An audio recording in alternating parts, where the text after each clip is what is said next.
এই হচ্ছে আজকের এলাঙ্গা বাস স্ট্যান্ডের বর্তমান অবস্থা। আজকে 27 মার্চ 2026, পবিত্র শুক্রবার, জুমার দিন। সবার ঈদের ছুটি প্রায় শেষ হয়ে গেছে, সবাই যার যার কর্মস্থলে ফিরতেছে। এই জন্য বাস স্ট্যান্ডে গাড়ি ঘোড়া এবং মানুষের চাপ বেড়ে গেছে।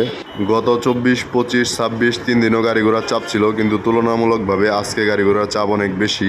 সকাল থেকেই দেখতেছি গাড়ি ঘোড়া এইভাবেই বিরতিহীনভাবে চলতেছে, তাই মানুষজনের পারাপার হওয়া অনেক কঠিন হয়ে গেছে। পুলিশ, সেনাবাহিনীর সহযোগিতায় পারাপার হচ্ছে।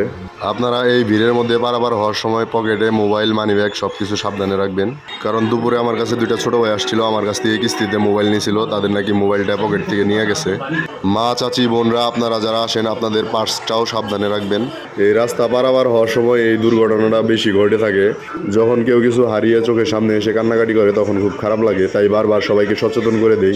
আপনারাও একটু পারলে ভিডিওটি শেয়ার দিয়ে সকলকে দেখার সুযোগ করে দিবেন, যাতে আপনার, আমার বাবা মা, ভাই বোন সকলেই সচেতন হইতে পারে, আর যেন কারো কোনো কিছু হারানোর জন্য চোখের পানি ফেলতে না হয়। আপনার একটি শেয়ারে যদি একজন মানুষও সচেতন হয়, এটাই আপনার জীবনের সার্থকতা এবং ভালো মানসিকতার পরিচয়। আপনি যদি দেশের বাইরে অথবা দূরে কোথাও থেকে থাকেন, আপনার ফ্যামিলি মেম্বাররা যদি এলাঙ্গা হয়ে চলাচল করে, অবশ্যই তাদেরকে ফোন করে সচেতন করে দিবেন, যাতে তাদের সাথে অন্তত এরকম দুর্ঘটনা না ঘটে। কিছুদিন পরই শুনতে পারি বা দেখতে পারি কারো মোবাইল, কারো টাকা পয়সা, কারো সোনাদানা নিয়ে গেছে ছিনতাইকারী বা পকেট মার। আবার কিছু কিছু চক্র আছে আপনাকে উল্টাপাল্টা বুঝিয়ে, আপনাকে অনেক ধরনের লোভ টোপ দেখিয়ে তারপর আপনার মূল্যবান অনেক কিছু হাতিয়ে নিতে পারে।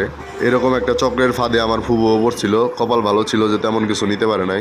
এই ধরনের চক্রগুলো থেকে সবাই সাবধান থাকবেন, কেউ লোভে পড়বেন না। মসজিদ থেকে নামাজ পড়ে এসে রাস্তা পার হওয়ার জন্য অনেকক্ষণ যাবত দাঁড়ায় আছি।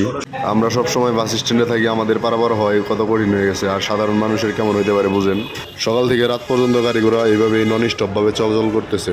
টাঙ্গাইল এলাঙ্গা বাস স্ট্যান্ডের সকল প্রকার আপডেট পেতে আইডিতে ফলো দিয়ে পাশেই থাকুন। ভিডিওটি ভালো লাগলে লাইক, কমেন্ট, শেয়ার করবেন। সকলেই ভালো থাকবেন। আসসালামু আলাইকুম।